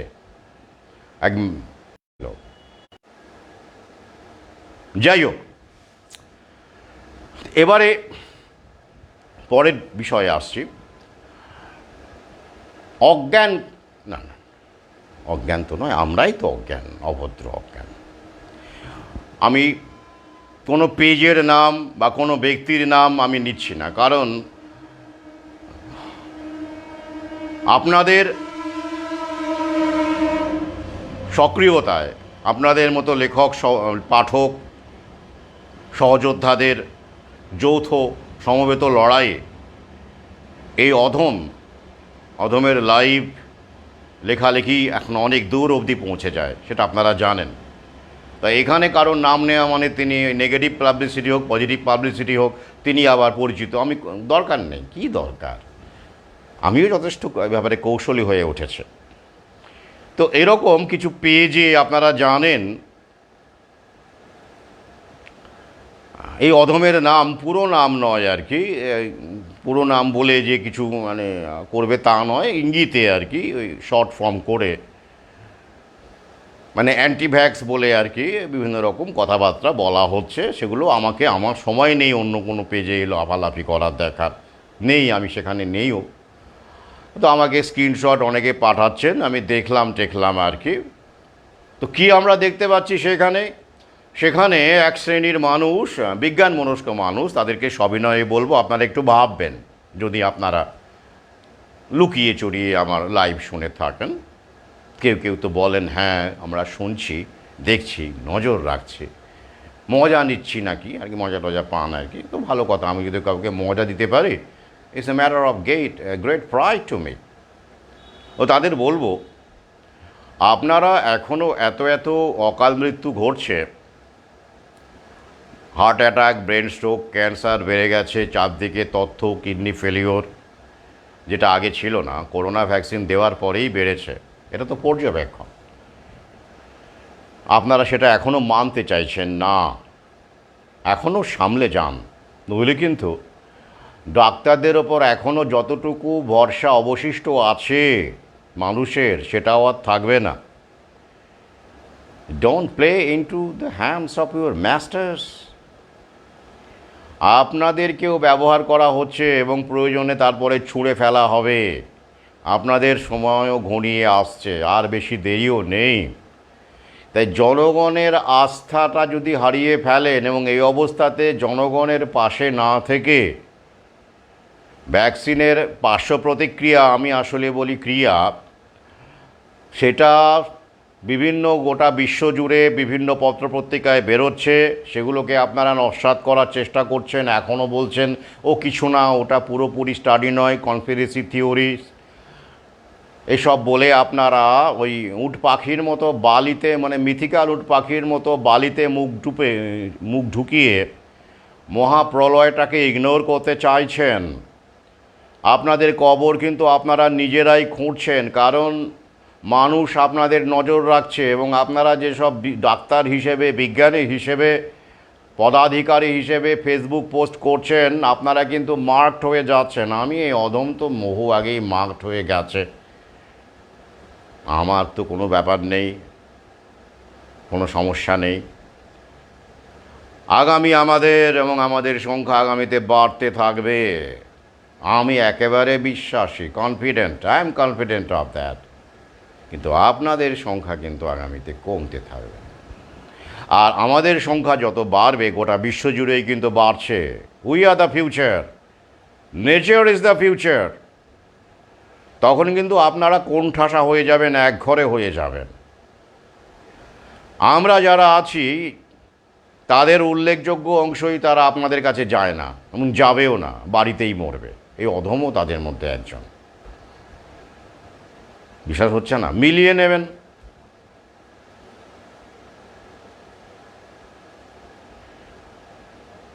তো কি বিষয়? এটাকে স্বীকার করুন, স্বীকার করে ভুল, হ্যাঁ আমাদের ভুল হয়েছিল, আমরা হুয়েড গাইডলাইনে কাজ করেছিলাম, আমরা বুঝতে পারিনি, আমরা পরবর্তীকালে স্টাডি করে দেখলাম বা পর্যবেক্ষণ করে দেখলাম, বিভিন্ন যে স্টাডিগুলো আসছে, রিসার্চ আর্টিকেল আসছে, সেগুলো দেখলাম, পড়ার পরে বুঝলাম হ্যাঁ সবার না হলেও অনেকেরই সমস্যা হচ্ছে, মেজর মাইনর অনেক রকমের সমস্যা হচ্ছে। ও হ্যাঁ, একটা কথা আপনাদের বলে দিই, এটা আমি আলাদা লাইভ করব ভেবেছিলাম, কিন্তু এখানে বলে দিই, কারো ক্ষেত্রে দেরিও হয়ে যেতে পারে। করোনামৃতের ফলে কিন্তু শুধুমাত্র থ্রম্বোসিস বা ব্লাড ক্লট হচ্ছে না, যেটা হার্ট অ্যাটাকের, কার্ডিয়াক অ্যারেস্টের কারণ, যে ব্যাপারে ডি ডাইমার টেস্টের কথা আমি বলেছি, আপনারা অনেকেই করছেন।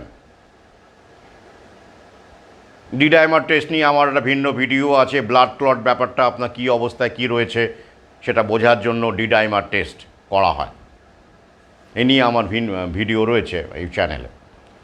কিন্তু আরও একটা টেস্ট কিন্তু আপনারা করবেন, কারণ করোনামৃতের প্রতিক্রিয়ায় শুধুমাত্র যে ব্লাড ক্লট হচ্ছে তা নয়, রক্ত তরল হয়ে যাচ্ছে, অর্থাৎ প্লেটলেট কমে যাচ্ছে, লো হয়ে যাচ্ছে। আর তো জানেন 10,000-এর নিচে প্লেটলেট হয়ে গেলে কি পরিণতি হতে পারে, মৃত্যু। তো প্লেটলেট সেটাকে দেখুন, আপনি জানেন কি টেস্ট করতে হবে, এ নিয়ে আলোচনা করছি না, প্লেটলেট সহজেই আপনারা জানতে পারবেন কেন। এটা হলো থ্রম্বোসাইটোপেনিয়া, অর্থাৎ করোনামৃতের আরেকটা সাইড এফেক্ট, আমি মানে সাইড এফেক্ট বলুন, যাই হোক, পার্শ্ব প্রতিক্রিয়া হচ্ছে। এটা কোভিশিল্ড যারা নিয়েছেন তাদের ক্ষেত্রেই এটা বলছি, কিন্তু মূলত বা ভেক্টর ভাইরাল ভ্যাকসিনের কথা বলছি। আমাদের দেশে মেসেঞ্জার আরএনএ দেওয়া হয়নি, মডার্না ফাইজার দেওয়া হয়নি, আমাদের দেশে কোভিশিল্ড দেওয়া হয়েছে, বা কেউ কেউ হয়তো ভেক্টর ভাইরাল ভ্যাকসিন অন্য কিছু স্পুটনিক প্রাইভেট থেকে নিয়েছে। তো থ্রম্বোসাইটোপিনিয়াও একটা সম্ভাবনা, অর্থাৎ সেক্ষেত্রে কী হবে, রক্ত অত্যন্ত তরল হয়ে গেলে আপনার ধরুন কোনো দুর্ঘটনা ঘটলো, বাইক অ্যাক্সিডেন্ট হতে পারে, মাথা ফেটে যেতে পারে, রক্ত কিন্তু বন্ধ হবে না, ব্লিডিং হয়ে আপনি মারা যাবেন। আগে হ্যাঁ, আমি সংক্ষেপে বললাম, এই থ্রম্বোসাইটোপেনিয়া নাম্বার অফ প্লেটলেটস অবশ্য আপনার শরীরে কী অবস্থায় আছে, কত সংখ্যক প্লেটলেট রয়েছে এখন, কী হারে আর কী অবস্থায়, সেটা আপনারা অবশ্যই টেস্ট করে নেবেন। এটা কিন্তু জরুরি, কারণ কখন কোন দুর্ঘটনায় আপনি পড়লেন এবং সেখানে আপনার ব্লিডিং হলো, ব্লাড লস হলো, একটা জটিল পরিস্থিতি তৈরি হতে পারে। কিন্তু সবসময় যে আপনি মেডিকেল এমার্জেন্সি হেল্প পাবেন এমন নয়, পথে ঘাটে অনেক সময় অনেক দুর্ঘটনা ঘটে। এটা শরীর এমনিতেই আমাদের রক্ত তঞ্চন করে নেয়, আপনারা জানেন। একটা নির্দিষ্ট পরিমাণ রক্ত বেরোনোর পরেই শরীর সেটা রিকভার করে এবং সেটাকে জমিয়ে দেয়। ব্লাড ক্লট অনেকে জানেন না, ব্লাড ক্লট তো মানে বাবা, ব্লাড ক্লট শরীরের মধ্যে হলে বিপজ্জনক। আপনার রক্তনালিকার মধ্যে, আপনার ধমনীর মধ্যে, শিরার মধ্যে যদি ব্লাড ক্লট হয় সেটা কি ভালো? বাইরে আপনার কেটে গেছে, রক্ত জমাট বাঁধার জন্য ক্লট হচ্ছে, সেটা ভালো, অবশ্যই ভালো। রক্তটাকে সে আটকে দিচ্ছে, ব্লিডিংটাকে বন্ধ করছে। হ্যাঁ অবশ্যই, সেটা তো গোলেই জ্বালিয়ে দেবে, ডেঙ্গুতেও রক্তক্ষরণ হয়। যাই হোক, ধন্যবাদ। তাহলে এইটা করবেন, বলছি হবেই তা নয়। ক্ষতি কি? ভার্মা লবির যখন নিয়েই ফেলেছেন তো একটু তো কেয়ারফুল হতে হবে। আর আমার দৃঢ় বিশ্বাস যারা আমার সহযোদ্ধা পাঠক তারা ইতিমধ্যেই প্রাকৃতিক পন্থায় ফিরে এসেছেন এবং কিভাবে সেটা করতে হবে প্রাকৃতিক পন্থায় থাকবেন তার উপরে ইউটিউবে আমার দুটো গুরুত্বপূর্ণ ভিডিও আছে 1-2 হিসেবে স্বাস্থ্যবিধি, অবশ্যই অবসরে দেখবেন। যাই হোক, তো এদেরকে বলছি যারা এখনও, আমি সবিনয়ে বলছি, এখানে কোনো উষ্মার ব্যাপার নেই, কারণ সহনাগরিক আপনারাও আমাদের, আমরাও একসাথেই তো আমাদের লড়াই। তো আপনারা যদি এখনও এইভাবে ব্যাপারটাকে ইগনোর করতে থাকেন, তথাকথিত কী সব জার্গন, মেডিকেল জার্গন ব্যবহার করে বাস্তব অভিজ্ঞতাটাকে, পর্যবেক্ষণটাকে ইগনোর করতে থাকেন, এরকম তথ্য প্রচুর জার্নালে পাওয়া যায়, পাল্টা তথ্য দেওয়া যায়, এই তথ্য দিলে পাল্টা তথ্য দেওয়া যায়, এসব দেওয়া যায়, কিন্তু সবার উপরে কি বলুন তো, পর্যবেক্ষণ, উইস্টম, যার কোনো লিঙ্ক হয় না। আপনি কি দেখছেন চারপাশে সেটা দেখুন, সেটার ওপর জোর দিন। কি একটা বলি, অকাল মৃত্যু, হার্ট অ্যাটাক, ব্রেন স্ট্রোক কী হচ্ছে আপনারা নয় বললেন না, ওই সব লাইফস্টাইলের জন্য হচ্ছে। কিন্তু আমি একটা অন্য কথা বলি, খুব সহজ পর্যবেক্ষণ। আমরা যারা একটা ডোজও করোনা ভ্যাকসিন নিইনি, আমি একটা পোস্ট দিয়েছিলাম, বহু মানুষ মন্তব্য করেছেন, পাঠক সহযোদ্ধা যারা নেননি এবং ভালো আছেন, এবং এরকম মানুষও মন্তব্য করেছেন যারা বলেছেন আমরা দেরিতে জেনেছি, আপনার কথা বা আপনাদের কথা আমরা জানতাম না, নিয়ে ফেলেছি, বিভিন্ন রকমের সমস্যায় ভুগছি, এরকমও মানুষ বলেছেন। এই মুহূর্তে তারা অনেকে আমার ভিডিও লাইভে আছেন, তারা বলেছেন যে এরকম সমস্যা আগে ছিল না, আমি ফিট ছিলাম, সুস্থ ছিলাম, এত পরিশ্রম করতে পারতাম, এতক্ষণ পড়াতে পারতাম, কিন্তু এখন পারছি না। তারাই তো বলেছেন। তো এগুলো কি বাস্তব পর্যবেক্ষণ নয়? তাহলে আমি প্রশ্ন করছি, করোনা মহামারী যদি এতই মারাত্মক হয়, এতই প্রাণঘাতী হয়, তো আমরা যারা, আমার পরিচিত তো কয়েক হাজার মানুষ আছেন যারা নেননি করোনামৃত নেয়নি, ভ্যাকসিন আমরা যারা নিইনি, তারা কেন মরলাম না, করোনাতে মরলাম না কেন? এত মারাত্মক রোগ, এত প্রাণঘাতী রোগ, এই বাস্তব পর্যবেক্ষণটার উত্তর দিন তো আমাদের। একজন দুজন হতে পারে বেঁচে গেলাম, তো এত মানুষ আমরা নিইনি, গোটা বিশ্বজুড়েই তো নিইনি। আমারই পরিচিত বললাম তো, হাজার খানেকের কাছাকাছি মানুষ, ব্যক্তিগতভাবে চিনি এরকম মানুষ আছেন যারা নেননি, তো তারা কেন বেঁচে আছেন, করোনা হলো না কেন তাদের? এই উত্তরটা দিন। টার্মিনোলজি জার্গন অনেক হয়েছে, ওসব টার্মিনোলজি জার্গন আমারও জানা আছে।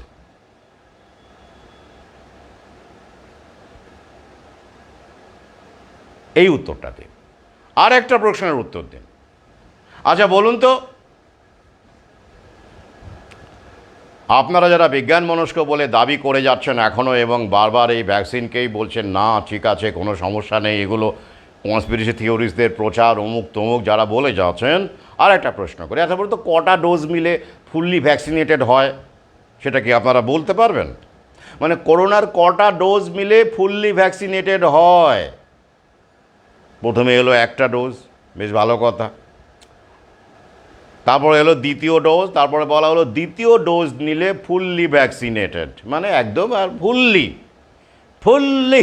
মানে আর দরকার নেই, হয়ে গেল ফুললি তা তৃতীয় ডোজ কেন এলো? যদি ফুললি ভ্যাকসিনেটেড হয় তাহলে তৃতীয় ডোজটা কেন এলো আমাকে বোঝান। তাহলে অপ্রয়োজনীয় ছিল ওটা, তাহলে কেন সেটাও নেওয়া হলো? তখন আপনারা কেন প্রতিবাদ করলেন না? ফুললি ভ্যাকসিনেটেড হয়ে গেছে, তৃতীয় ডোজ কেন বলেছিলেন? বলেননি। তাহলে ওটা কেন? ব্যবসা ছিল, ব্যবসা, প্রথম থেকেই ব্যবসা। Reset, new world order, lockdown করে ব্যবসা বাণিজ্যকে, ছোটো ব্যবসাকে শেষ করে দাও, প্যানিক বিস্তার করো, ভ্যাকসিন গোজার পরিবেশ তৈরি করো, ভয়ের আবহ তৈরি করো, পুলিশ নামিয়ে দাও। তো যখন দেখলো যে না এখনও কিছু মানুষ নিতে পারে, চান্স আছে, ঢুকিয়ে দাও, আরও বেশি অমৃত ঢুকিয়ে দাও, কারণ এত লোক আমাদের লাগবে না, আর যদি টিকিয়েও যায় এত অসুস্থ হবে, আমাদের ফার্মা লবির ব্যবসা রমিয়ে চলবে। তাই তো, এইসব উদ্দেশ্যেই করা হয়েছিল। তো কেন তৃতীয় ডোজ কেন? তো যখন দেখলো তৃতীয় ডোজ মাত্র 30% বা তার আশেপাশে লোক নিচ্ছে আর নিচ্ছে না, তখন আর চতুর্থ ডোজ এলো না। কথা হচ্ছিল, ফার্মা লবি বলছিল 4 নম্বরটা আসুক, 4 নম্বরটা হোক। আমেরিকায় ভদ্রলোকের দেশ, সেখানে 4 নম্বরটাও হয়েছে বুস্টার, মানে সেকেন্ড বুস্টার, মানে 4 নম্বর। আমাদের এখানে চললো না। শুধু তাই নয়, যখন করোনার প্রথম ডোজ দেওয়া হলো তখন মানুষ নিচ্ছিল না অনেকে, আর নিচ্ছিল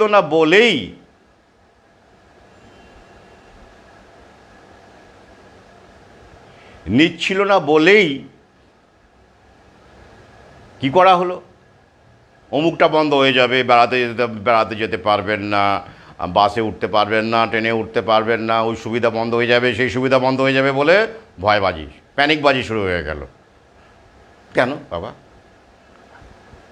তখন এইসব বিজ্ঞান মনস্করা বলেছিলেন কি কোনো ভ্যাকসিনই বাধ্যতামূলক নয়, প্যানিকবাজি করছেন কেন, ওনার ইচ্ছে তিনি নেবেন না, তারা দালালি করেছেন। ফার্মা লবির দালাল, ডাক্তার ব্যতিক্রম নমস্য। ডাক্তার মানেই ফার্মা লবির ডাইরেক্ট দালাল, মানে মানুষের সঙ্গে যাদের সংযোগ আছে সে অর্থে ডাইরেক্ট দালাল। ব্যতিক্রম অবশ্যই আছেন, তাদের কথা নামে গোনা, হাতে গোনা। তো তখন বলেননি কেন? ভয় দেখানো কেন হচ্ছে? গণতান্ত্রিক অধিকার, আপনারা তবে গণতন্ত্র করেন, সমাজতন্ত্র, গণতন্ত্র, প্রগতি, অমুক তমুক সব লেখা থাকে পতাকায় লেখা থাকে। তো তখন কেন বললেন না? জোর করছেন কেন? আহারে, গণতান্ত্রিক দেশ। আপনাদের ভালো চিনে গেছি, অন্তত আমার সহযোদ্ধারা তো চিনেই গেছে, আর এই অধম আরও ভালো করে চিনেছে, খুব ভালো করে, একেবারে রন্ধ্রে রন্ধ্রে চিনেছে, ইতিহাস সহ পাতিহাস পর্যন্ত, ঘোড়ার ডিম থেকে হাঁসের ডিম, জেকব শিপ থেকে শুরু করে সব। একা ইকোসিস্টেম তৈরি করা, পুরোটাই জায়োনিস্ট ইকোসিস্টেম, আর্থসামাজিক ইকোসিস্টেম। বেশ, তাহলে 3 নম্বর ডোজ হলো। তাও কি শান্তি আছে? আচ্ছা, এবার বলুন তো, ডবল ডোজে তাহলে ভ্যাকসিনেটেড হলো না ফুললি, তারপরে আবার তৃতীয় ট্রিপল এলো, আচ্ছা তাও অনেকে নিল না, তাহলে সে অর্থে তাহলে কেউই ভ্যাকসিনেটেড হলো না। যদি আপনারা বলেন যে ডাবল ডোজ মানে ভ্যাকসিনেটেড, ফুললি ভ্যাকসিনেটেড, তাহলে অ্যারাউন্ড 70-72% আমাদের দেশের মানুষ ফুললি ভ্যাকসিনেটেড। বাকিরা তো ডাবল ডোজ নেননি, একটা করে ডোজ নিয়েছেন, তাহলে তারা তো ভ্যাকসিনেটেড নন, সে অর্থে ফুললি নন, তাহলে পার্টলি ভ্যাকসিনেটেড গেল। আচ্ছা, তো তারা করোনায় সাফ হয়ে যাওয়ার কথা ছিল, জানি না এখন কতটা কী অবস্থায় আছেন, একটা ডোজ যারা নিয়েছেন। কিন্তু এখানে গল্পটা থামলো না, কিন্তু কেন থামলো না? কেন? ওই যে ওরা বলেছে ভ্যাকসিনের একটা টাইম ফ্রেম আছে, তারপরে তার এফিকাসিটা ডিক্লাইন করতে শুরু করে, করতে শুরু করে। The efficacy of a particular vaccine wanes after a certain period of time. In some cases 3 months, 6 months থেকে আস্তে আস্তে কমতে থাকে, কমতে 1 বছর, 2 বছর, 3 পরে আর থাকেই না, এফেক্টিভই থাকে না, তখন তাহলে আবার ওই রোগটা হতে পারে। মানে যে রোগটার জন্য নিয়েছে ওরা আবার এডিই বলবে না, কিন্তু যেটা আসছে আগামীতে, আমি বহু আগেই বলেছি, অ্যান্টিবডি ডিপেন্ডেন্ট এনহ্যান্সমেন্টস।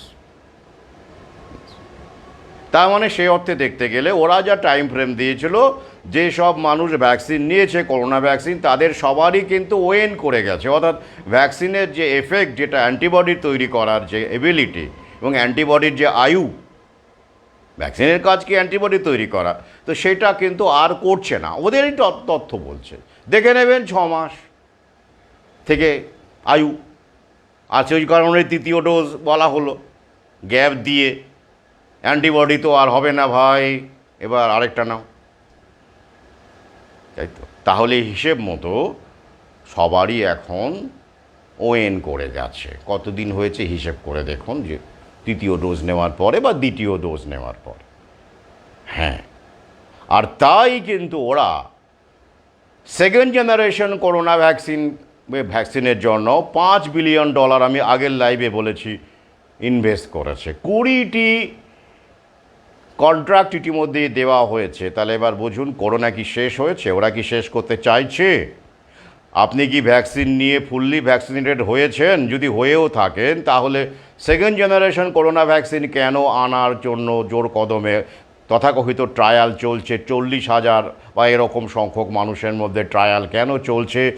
আমেরিকায় কেন $5 বিলিয়ন ইনভেস্ট করা হয়েছে? উত্তর দিন, উত্তর দিন, হে বিজ্ঞান মনস্ক উত্তর দিন। তাহলে ফুললি ভ্যাকসিনেটেড করোনার ক্ষেত্রে এখনও আপনারা হননি, কাগজে কলমে হননি। আর হননি বলেই আবার ভ্যাকসিনের উপর রিসার্চ চলছে। সেকেন্ড জেনারেশন ভ্যাকসিন,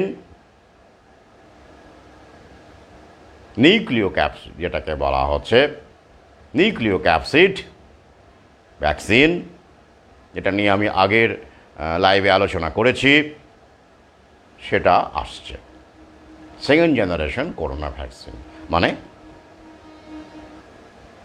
ওদের ইচ্ছে আনার, তার জন্য অনুকূল পরিবেশ, ড্রাকোনিয়ান পলিসি, আরও বেশি করে ডিক্টেটরশিপ এরকম ওরা করতে হবে, না হলে তো মানুষ নেবে না। আর তাই বারবার করে বলছি সতর্ক থাকুন। হিন্দু মুসলমান হানাহানি, ওদিকে বাংলাদেশে চীন তো ওদেরই একই লোক, আমেরিকা যা চীনও তাই, জায়নিক শক্তির দুটো মুখ, একই মুদ্রার দুটো পিঠ। বিভিন্ন দেশকে লেলিয়ে দিয়ে বিভিন্ন দেশের অর্থনীতি, জনগণকে ওরা শেষ করছে। তাই সতর্ক থাকুন, কারণ ওরা যে বুঝে গেছে যে যেভাবে আমরা ছড়াচ্ছি তাতে করে মানুষ কিন্তু আর খুব সহজে হাসি মুখে ভ্যাকসিনটা নেবে না বা লাইনে দাঁড়াবে না। এবং ওরা কিন্তু আমাদেরকে এই যে একটা ফেসবুকে আমরা অঢেল, কিন্তু আমি এই যে বলছি পেজটা এখন রিচ নর্মাল হয়ে গেছে, ওরা কিন্তু দেখছে, মানে দেখছি, আমি আগের লাইভে বলেছি বিভিন্ন উদ্দেশ্যে এটা করছে ওরা। তাই আনন্দের কিছু নেই কিন্তু, কারণ ওরা যে সব বিনিয়োগ করছে এমনি এমনি কিন্তু করছে না, এগুলোকে আমাদের ওপর প্রয়োগ করবে বলে ওরা কিন্তু করছে। এক মাঘে শীত যায় না, one swallow does not make a summer. তাই ঢিল দেওয়ার জায়গা নেই, আনন্দিত হওয়ার জায়গা নেই। There is no room for complacency, তৃপ্তির, আত্মতৃপ্তির কোনো জায়গা নেই। সবসময় সজাগ থাকুন, সতর্ক থাকুন। আর এইরকম কোনো পোস্ট দেখলে এই প্রশ্নগুলো করুন, মানে যারা বিজ্ঞান মনস্ক হিসেবে সব জার্গন টার্মিনোলজি দিয়ে নিজেদের জাস্টিফাই করছে, ওই হার্ট অ্যাটাক, ব্রেন স্ট্রোক এসব বলবে না, ওসব লাইফস্টাইল, ওসব বলতে যাবেন না। কি বলবেন? আমরা যারা ভ্যাকসিন নিইনি তারা এখনও বেঁচে, করোনায় মরলাম না কেন? এত হাজার হাজার মানুষ আমরা নিইনি বলে চেনে, হ্যাঁ আমরাই আছি, বলে দেবেন 1000, আমি ডেটা দিয়ে দেবো, আমার কাছে লোক আছে, আমাদের হোয়াটসঅ্যাপ গ্রুপ আছে, আমাদের প্রচুর মানুষের সঙ্গে আমার কন্ট্যাক্ট আছে, চোখ বন্ধ করে হাজার হাজার বলে দেবেন। তাহলে আমরা মরলাম না কেন করোনায়? নাম্বার 1। নাম্বার 2, ফুল ভ্যাকসিনেটেড বলতে আপনি কি বোঝেন? দুটো নিলে ভ্যাকসিনেটেড না একটা নিলে ভ্যাকসিনেটেড? উত্তর আসবে দুটো নিলে ভ্যাকসিনেটেড। তাহলে 3 নম্বর ডোজ কেন দেওয়া হলো? উত্তর দিন।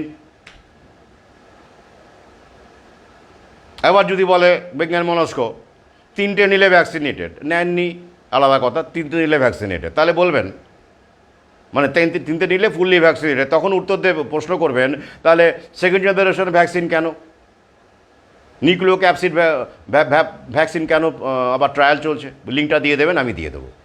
তাহলে করোনার ভ্যাকসিনের যদি গল্প শেষই হয়ে যায়, করোনা যদি শেষই হয়ে যায়, ভ্যাকসিনের গল্প যদি শেষ হয়ে যায়, তাহলে আবার সেকেন্ড জেনারেশন ভ্যাকসিনের জন্য ট্রায়াল কেন চলছে? $5 বিলিয়ন কেন মঞ্জুর করা হয়েছে? উত্তর দিন। তারপরে কি উত্তর দেয় আমাকে স্ক্রিনশটে পাঠান।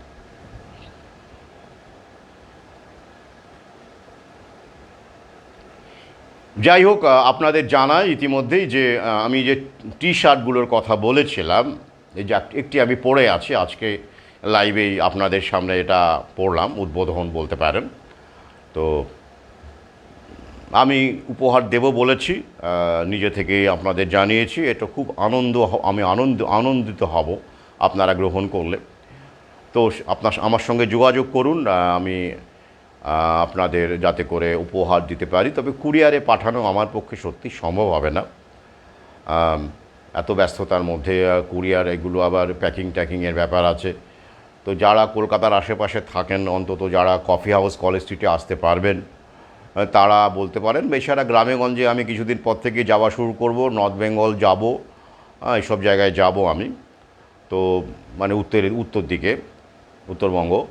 তো তারা আমাকে বলে রাখতে পারেন, তাহলে আমি সেভাবে কি করা যায় আমি দেখব। বা তারা যদি মনে করেন যে তারা বানিয়েও নেবেন বা তাদের প্রয়োজনের ক্যাপশনটা, মানে তারা প্রিয় কোনো ক্যাপশন, মানে এই জাতীয় ক্যাপশন যেটা আমি ব্যবহার করছি, আমার আরও বহু ক্যাপশন আছে। তো সেখান থেকেও আপনারা বাঁচতে পারেন, সেটা আমাকে জানাবেন। সেক্ষেত্রে সেইটি দিয়েই কোনো টি শার্ট হতে পারে। তো তবে কোনো বাধ্যবাধকতা নেই, এটা আমি করছি মানেই আমার ইচ্ছে হয়েছে তাই আমি একটা বার্তা দেওয়ার জন্য এটা শুরু করেছি। তার মানে এই নয় যে আপনাকে এটা করতে হবে, আপনার অভিরুচি, কোনো ব্যাপার নেই, সেটা আপনারা সিদ্ধান্ত নিন। উপহারের ক্ষেত্রেও তাই, আমি তো কাউকে জোর করে উপহার দিতে পারবো না, যদি কারো ইচ্ছে থাকে আমাকে জানাবেন। আর বইপত্রের ক্ষেত্রে কুরিয়ারে ইতিমধ্যে আরও কয়েকজন বইয়ের বাবা আগ্রহ জানিয়েছেন। কাল পরশু থেকে বইগুলো কুরিয়ার করা শুরু হবে। আর যারা কলেজ স্ট্রিট থেকে বই সংগ্রহ করছেন, কফি হাউসের পাশে অ্যালাইড বুকস, তারা তো করছেনই। বইগুলো শুধু সংগ্রহ করবেন তা নয়, পড়বেন, আমাকে জানাবেন, প্রতিক্রিয়া দেবেন। বড় বই একবারে সম্ভব নয়, ধীরে ধীরে পড়বেন। অনেকেই জানাচ্ছেন, অনেকেই প্রতিক্রিয়া দিচ্ছেন, ভালো লাগছে, কারণ এই বইগুলো আপনাদের জন্যই লেখা, এই সময়েরকে সামনে রেখে লেখা। শিল্পের জন্য শিল্প নয়, সাহিত্যের জন্য সাহিত্য নয়, মানুষের জন্য শিল্প, মানুষের জন্য সাহিত্য, এই হিসেবেই, এই লক্ষ্যেই বইগুলো আমি লিখছি, যা আপনাদের সমৃদ্ধ করবে, সময়কে বুঝতে চিনতে, প্রকৃতিকে বুঝতে চিনতে এবং নিজেকে বুঝতে চিনতে সাহায্য করবে। তো আমি এই কারণেই দুটো লাইন বারবার করে বলি যে